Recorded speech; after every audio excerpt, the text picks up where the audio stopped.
Subscribe करा महानुभाव प्रतितिपंथ चॅनलला व बेल बटन अवश्य दाबा लेटेस्ट नोटिफिकेशन प्राप्त करण्यासाठी। दंडवत प्रणाम। जय श्री कृष्ण। मी ईश्वरदास महानुभाव सर्वांचं स्वागत करतो आपल्या महानुभाव प्रतितिपंथ या चॅनलमध्ये।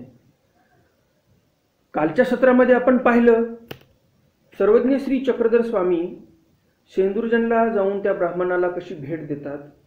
सुरुवातीला ब्राह्मण तर येतच नाही स्वामींकडे, परंतु ज्या स्थिती भंगली त्यावेळेस तो आला स्वामींकडे। मग त्याने कसं घरी नेलं, कशी पूजा अर्चा केली, हे सर्व पाहिलं।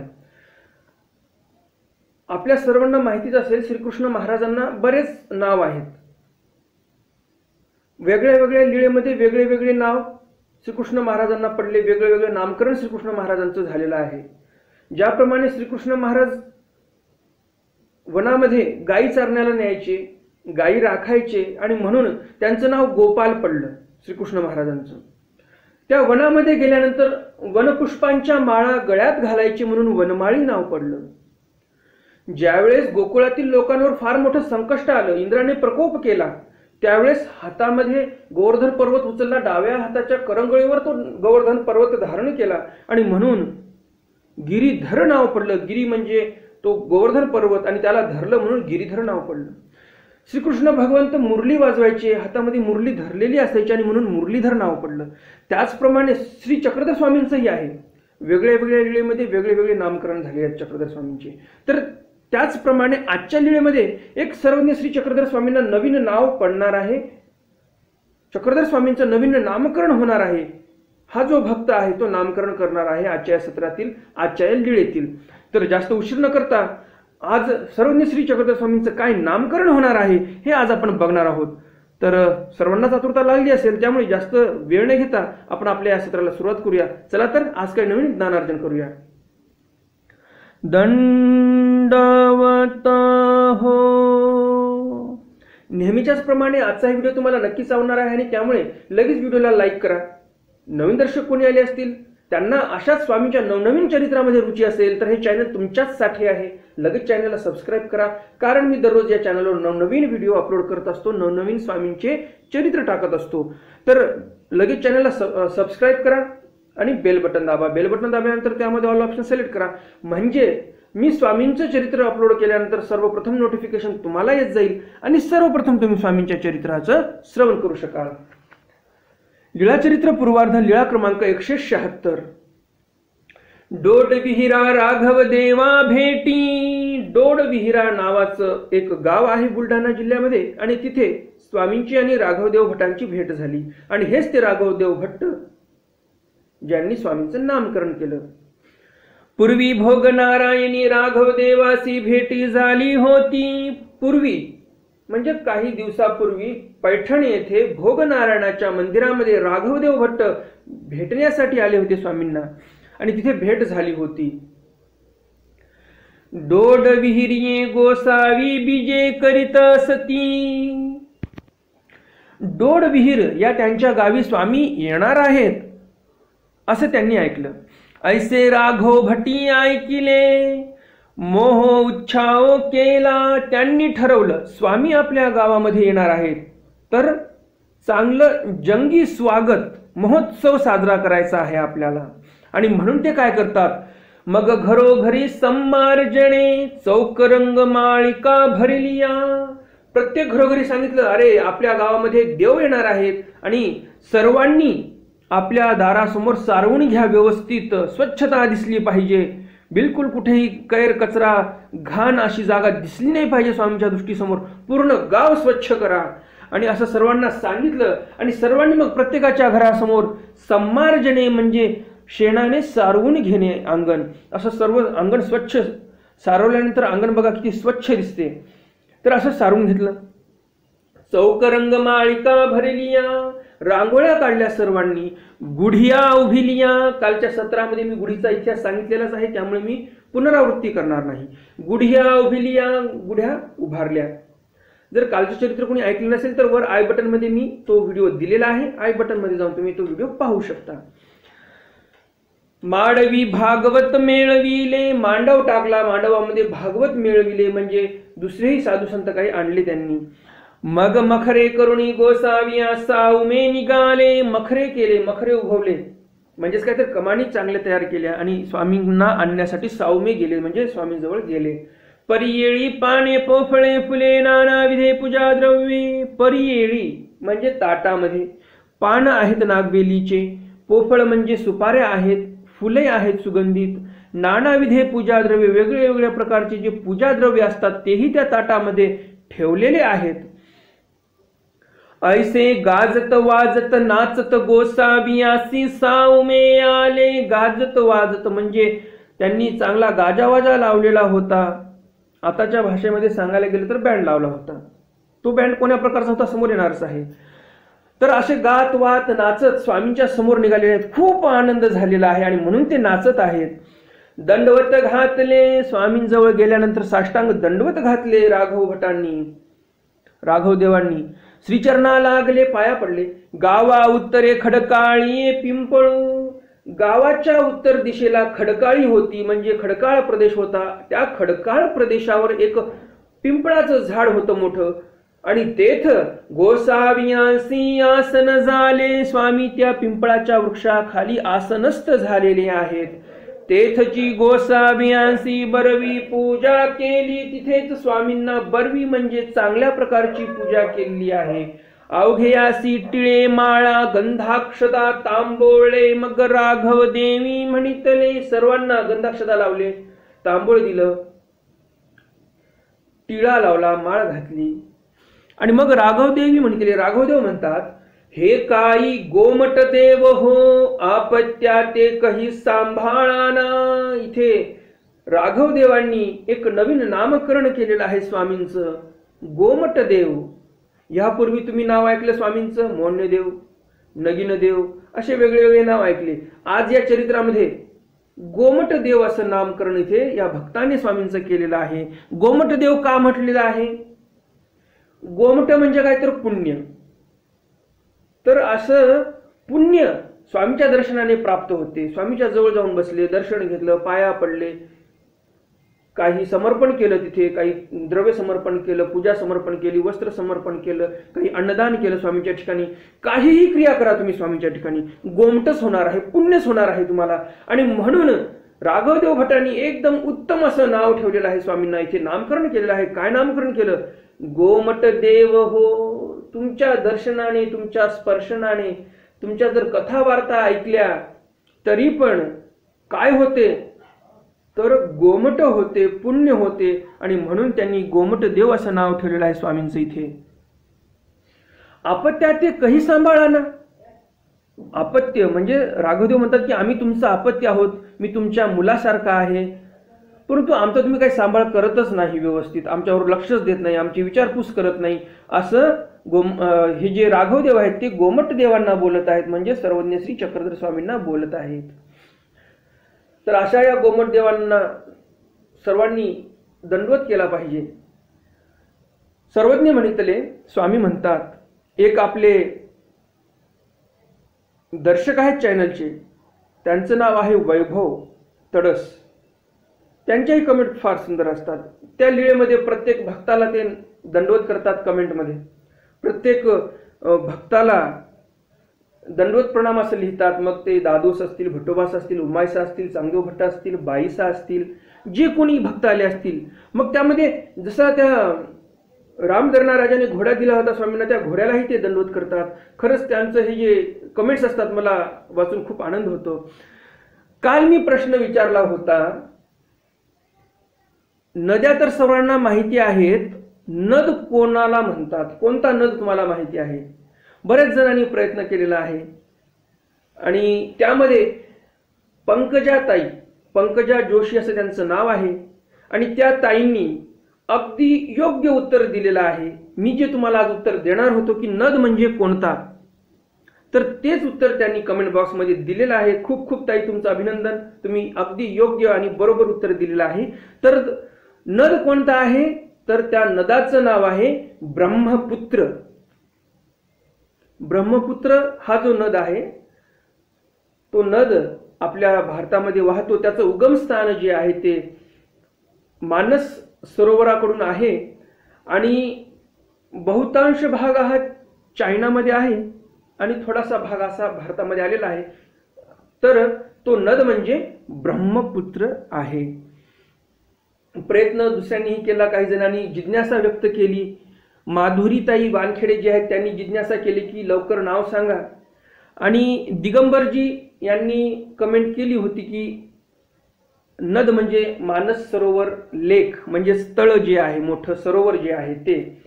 तर तेही जवळपास आले होते, परंतु उत्तर जे आहे ते नेमकं त्या मानस सरोवरामधून जे उगम पावलेलं जे नद आहे ते म्हणजे ब्रह्मपुत्र आहे.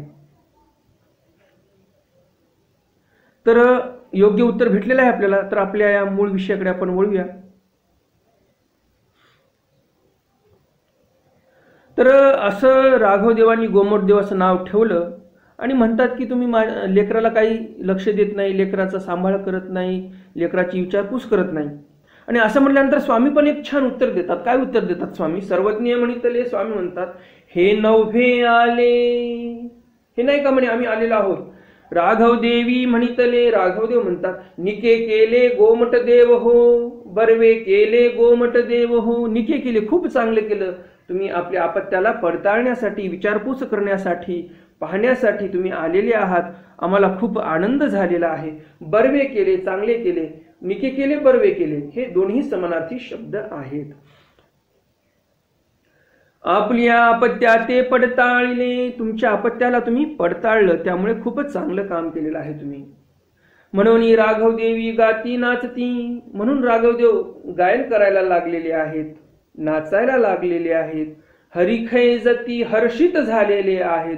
खेद खिन्न होती, खेद खिन्न दुःखिस्त व्हायला लागलेले आहेत. का दुःखिस्त व्हायला लागलेले आहेत? आनंदाचा अतिशय झाला की डोळ्यातून अश्रू येतात, त्याला आनंदाश्रू बोलतात. तर तसे अश्रू यांच्या डोळ्यातून येत आहेत. आणि कुठेतरी मनामध्ये एक खिन्नता आहे. देव तर आलेले आहेत, दर्शनही झालेलं आहे, परंतु जसा योग आलेला आहे परमेश्वराचा, त्याचप्रमाणे वियोगही होणार आहे हे निश्चित आहे. आणि कदाचित त्या वियोगाचं दुःख जणू काही हे आता करत आहेत. श्रीचरणा मोमे देती, श्रीचरणाला मोमे देती म्हणजे मुके घेतात श्रीचरणाचे स्वामीच्या हे राघवदेव. ऐसेची गातवात गायन करत निघालेली आहेत, नाचायला लागलेली आहेत. टाळ कहाळी मादळी, टाळ वाजवायला लागलेले आहेत, झांज वाजवायला लागलेले आहेत सोबतचे माणसं. मादळी म्हणजे मृदंग वाजवायला लागलेले आहेत. गोसाविया ते आपल्या आवारा नेले, अशा प्रकारे आपल्या आवारामध्ये राघवदेवांनी स्वामींना नेलेलं आहे. गोसावियावरी जळमांडवी धरली, स्वामींवर जळमांडवी धरलेली आहे. मांडव तर आपण धरतोच ऊन लागू नये म्हणून, परंतु इथे स्वामींवर मांडव कसा धरलेला आहे? जळ मांडवी धरलेली आहे. जळ म्हणजे पाणी, ज्या मांडवामध्ये पाणी आहे, म्हणजेच मांडव जो आहे तो ओला केलेला आहे, थंड लागावं म्हणून स्वामींना मध्ये. तर तो मांडव असा धरून चाललेले आहे स्वामींना ऊन लागू नये म्हणून, आणि त्या मांडवाला ओलं केलेलं आहे एकदम थंडगार लागावं म्हणून. लोक पुसे, लोक विचारायला लागलेले आहेत, राघवदेव हो हे कवण, राघवदेव हो हे कोण आहेत बरं? ते गात वात नाचत चालतची असती, गायन करत नाचत चालतच राहायला लागलेले आहेत राघवदेव. देवीची म्हणती आणि मग म्हणायचे, हे गोमट देव बा, हे गोमट देव बा, हे गोमट देव आहेत, सर्वांना पुण्य देणारे, सर्वांना गोमट देणारे असे हे देव आहेत. ऐसिया परी गोसावी तयाची घरासी बिजे केले, अशा प्रकारे स्वामी त्यांच्या घरी गेले. तया ते दोन्ही चौकिया होत्या, दोन चौक्या त्यांना होत्या. मग देवहार चौकी गोसावी, मग देवहार चौकीसी गोसावियांसी आसन झाले. आणि मग त्यांची जी देवहार चौकी होती त्या देवहार चौकीमध्ये जाऊन स्वामी आसनस्थ झाले. मर्दना झाली. प्रत्येक वेळेस स्वामी जिथे कुठे स्वामी भक्ताच्या घरी गेलेले आहेत तिथे त्या प्रत्येक भक्तांनी मर्दना देऊनच स्वामींना मादने केलेला आहे, म्हणजेच मालिश करूनच आंघोळ घातलेली आहे. तसंच इथे पण या राघवदेवांनी स्वामींना मर्दना दिलेली आहे, चांगलं उठणं लावून, आणि मग मादने केलेलं आहे, म्हणजे आंघोळ घातलेली आहे, स्नान घातलेलं आहे. सर्वांगी चंदनाची पिंजरी लाविली. आता हल्ली आपण बघतो वेगळ्या वेगळ्या केमिकलचे पावडर सर्व लोक लावतात, परंतु इथे राघवदेवानी नैसर्गिक पावडर लावलेला आहे स्वामींना. म्हणजेच काय, चंदनाची पिंजरी म्हणजे चंदनाचं सुगंधित पावडर स्वामींच्या सर्वांगावर लावलेलं आहे. सुगंधित स्वामींची श्रीमूर्ती झालेली आहे. गोसावियांसी पूजा झाली, स्वामींना पूजा झाली. आरोगण सपरिवारी झाली, सपरिवारी स्वामींनी तिथे आरोगण केली. गुळळा विडा झाला, स्वामींनी गुळळा केला, विडा केला. पहुडू तेथची, तिथे स्वामी झोपले. गोसावियांसी वस्ती झाली, स्वामींचा मुक्काम तिथेच झाला. बोळवीत आले, स्वामींना राघवदेव बोळवीत आले. बाईसी पूसले, बाबा हे कोण? बाईसा विचारतात, बाबा हे कोण आहेत बरं? बाई हे दुंडी रावळाचे अनुग्रहित. स्वामी त्यांच्या घरातून निघालेले आहेत बाहेर, आणि मग बाईसा विचारतात, बाबा हे कोण आहेत बरं? हे राघवदेव. स्वामी म्हणतात, बाई हे दुंडी राऊळ जे होते त्यांचे अनुग्रहित आहेत. दुंडी राऊळ जे आहेत हे श्री गोविंद प्रभू महाराजांचे गुरुबंधू. मग येरी दिसी गोसावी बिजे करू आदरीले. तर हे राघवदेव हे दुंडी रावळाचे अनुग्रहित होते, आणि मग स्वामी दुसऱ्या दिवशी निघायला लागलेले आहे तिथून. तर राघवदेव भट्टी म्हणितले, हे कायजी गोमट देव हो आजीजी कैसे झालं? दुसऱ्या दिवशी स्वामी निघाले. राघवदेव भट्ट म्हणतात, जीजी आजच कसं जाणार बरं तुम्ही? आजी राहावे, आजच्या दिवस तुम्ही राहा. मग गोसाविया ते दिसी राहाविले. मग स्वामींना राघवदेव भट्टांनी त्या दिवशी थांबवून घेतलं. मग त्याआधी माघवते गोसावियासी पूजा आरोगण झाली, आणि मग त्या दिवशी स्वामींना पुनश्च चांगल्या प्रकारे राघवदेवांनी पूजा केली, आरोगण दिली स्वामींना. दोन्ही दिवशी गोसावियासी देवभार चौकीसी वस्ती झाली. 2 दिवस स्वामी त्या देवभार चौकीमध्ये मुक्कामी होते. मग तिसऱ्या दिवशी गोसावी विजय केले. तिसऱ्या दिवशी स्वामी तिथून निघून गेले. यामध्येही काही पाठभेद आहेत, तर ते पाठभेद मी तुम्हाला वाचून दाखवणार आहे. तर पाठभेद असा आहे दुसरा, मर्दना समे राघव भागवत परते गेलिया बाईसी पुसिले. दुसऱ्या पाठभेदामध्ये असं आहे की मर्दना घालतानाच राघवदेव थोडेसे बाजूला गेले, आणि लगेच बाईसांनी विचारलं की हे कोण आहेत बरं? यावर सर्वज्ञ म्हणितले. स्वामी म्हणतात, बाई हे राघव भागवत, हे राघव भागवत आहेत. वैष्णव हे वैष्णव आहेत. हे आणि का वैष्णवासारखे नव्हे ती, परंतु भेद असा आहे की दुसऱ्या वैष्णवासारखे नाहीत, हे सर्वांना मानणारे आहेत. हे दुंडी रावळाचे अनुग्रहित. मग स्वामींनी सांगितलं, हे जे आहेत ते दुंडी रावळाचे अनुग्रहित आहेत. पुन्हा दुसरा एक पाठभेद आहे, तोही समोर येणार आहे, तोही वाचून तुम्हाला मी दाखवणार आहे. बाबा तरी हे काही उपदेश? ती बाईसांनी पुन्हा प्रश्न केला, बाबा हे वैष्णव आहेत, दुंडी रावळाचे अनुग्रहित आहेत, तर हे कोणाला काय उपदेश करतात, काय सांगतात बरं? सर्वज्ञ म्हणितले. स्वामी म्हणतात, बाई दुंडी राऊळ बाई दुंडी राऊळ ते शुक्ल भट्ट. बाई दुंडी राऊळ तेच शुक्ल भट्ट.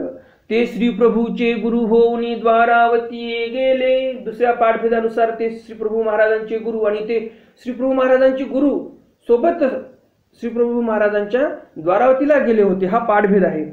तेथ स्थिती झाली, आणि तिथे द्वारावतीकार श्री चांगदेव रावळांपासून या शुक्ल भटांना म्हणजेच दुंडी रावळांना स्थिती झाली होती. श्री चांगदेव रावळी खराटेनी हाणीतले, आणि या शुक्ल भटांना दुंडी रावळांना चांगदेव रावळांनी खराट्याने मारलं. येतुकेनी आधी होते ते भंगले. येतुकेनी म्हणजे मारल्या सरीसे पूर्वीचं जे काही त्यांच्या ठिकाणी सामग्री होती ते सर्व भंगली. मग ते या मंत्रजात जेतुके तेतुके विदित झाले. जेवढ्या काही मंत्रजाती, आगमाच्या काही मंत्रजाती असतात त्या मंत्रजाती तेतुके त्यांना विदित झाल्या, म्हणजे त्यांना प्राप्त झाल्या. मग दंड देवपट जे पुढा होती ते गोमती अंतू घातली. आणि मग